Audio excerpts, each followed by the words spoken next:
پھر آواز آئی یا رسول اللہ. دیکھا تو ایک ہرنی گلے میں رسی چارپائی سے بندھی ہوئی وہ آپ کو پکار رہی تھی. آپ قریب آئے. کیا ہے؟ کہ آپ کا صحابی مجھے پکڑ کے لایا ہے، میں اللہ کی تقدیر پہ راضی ہوں، مطلب ذبح کی جاؤں گا، لیکن میرے چھوٹے چھوٹے بچے ہیں وہ بھوکے ہیں، اگر آپ مجھے چھوڑ دیں میں ان کو دودھ پلا کے واپس آ جاؤں گا. تو آپ نے فرمایا اگر تو واپس نہ آئی تو پھر؟ کہ اگر میں واپس نہ آئی تو اللہ مجھے جہنم میں ڈال دے جیسے انسانوں کو ڈالے گا. تو آپ نے اس کی رسی کھول دی اور وہیں بیٹھ گیا. اس نے دوڑ لگائی اور پہاڑوں میں غائب ہو گیا. دیر گزر گئی تو آپ نے دیکھا وہ پہاڑ سے اتر رہی تھی اور آ کر کہا یا رسول اللہ میں حاضر ہوں. اللہ اکبر. اسے خبر ہے میں کیوں حاضر ہوں. یہ ہمارے فیصل آباد کا بازار والا 10 روپے کے پیچھے وہ جھوٹ بولتا ہے کہ زمین آسمان کانپ اٹھتے ہیں. آپ نے اس کو رسی سے باندھ دیا اور پھر بیٹھ گئے. دیر گزری وہ صحابی ہے جنہوں نے پکڑا تھا شکار کے لیے، وہ دیکھ کے پریشان ہو گئے. یا رسول اللہ آپ کیسے؟ کہا بھائی میرا ایک کام ہے چھوٹا سا. کہا کیا؟ کہ یہ ہرنی میں ہدیہ مانگتا ہوں آپ سے. انہوں نے کہا یا رسول اللہ ہم تو جان قربان کرنے کے پیچھے پھر رہے ہیں، آپ ہرنی کہتے ہیں؟ کہ بس یہ دے دو. کہ لے لو. تو آپ نے اس کی رسی گردن سے نکالی. کہ الحق باہلک، جا اپنے بچوں کے پاس چلی جا، سچ نجات دیتا ہے، جھوٹ ہلاک کرتا ہے. میرے بچوں ایک ہرنی جتنی سچائی سیکھ لو. اپنی زندگی سے جھوٹ نکالو اگر اللہ کو پسند آنا چاہتے ہو.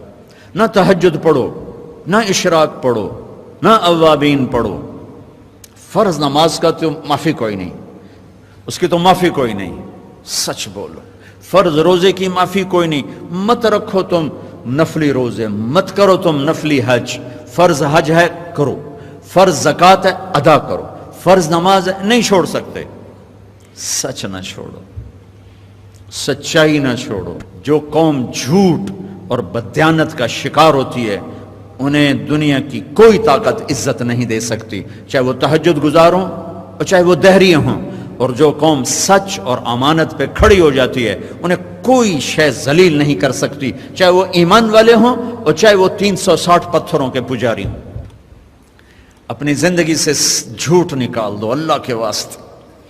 لمبی چوڑی بندگی ہے، میں نے فرض کے لیے تو میرے پاس کوئی چوائس کوئی نہیں کہ چلو اے کر لو تو اے نہ کرو. فرض تو فرض ہے، اس سے تو میں نکل نہیں سکتا، نہ آپ نکل سکتے ہیں.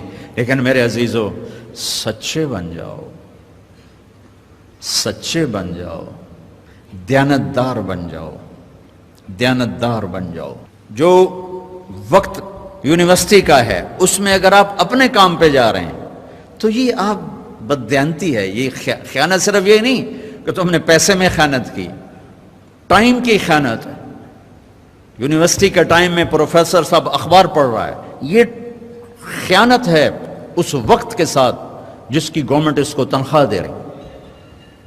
یونیورسٹی کے ٹائم میں وہ حاضریاں لگا کے اور اپنے کام کو جا رہا ہے، یہ خیانت ہے اس ٹائم کے ساتھ جس کی وہ تنخواہ لے رہا ہے. اس کو سرکاری گاڑی ملی ہے، اس کے بچوں کو اسکول چھوڑنے جا رہی ہے، یہ خیانت ہے. بددیانتی اللہ کی نظروں سے گراتی ہے جیسے پتھر اوپر سے نیچے آ کر گرتا ہے، اور دیانت آدمی کو لے جاتی ہے 7 آسمان عرشوں تک پہنچا دیتی ہے. دیانتداری جو ٹائم یونیورسٹی کا مقرر ہے اس سے اگر آپ گھنٹہ لیٹ آ رہے ہو آپ نے 1 گھنٹے کی خیانت کی ہے. خیانت صرف پیسے جوڑ مارنے کو نہیں کہتے.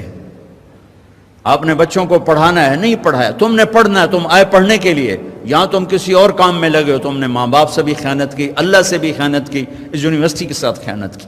پروفیسر صاحب یونیورسٹی کے ٹائم میں کسی اور کام میں لگا ہوا ہے، یہ خیانت ہے.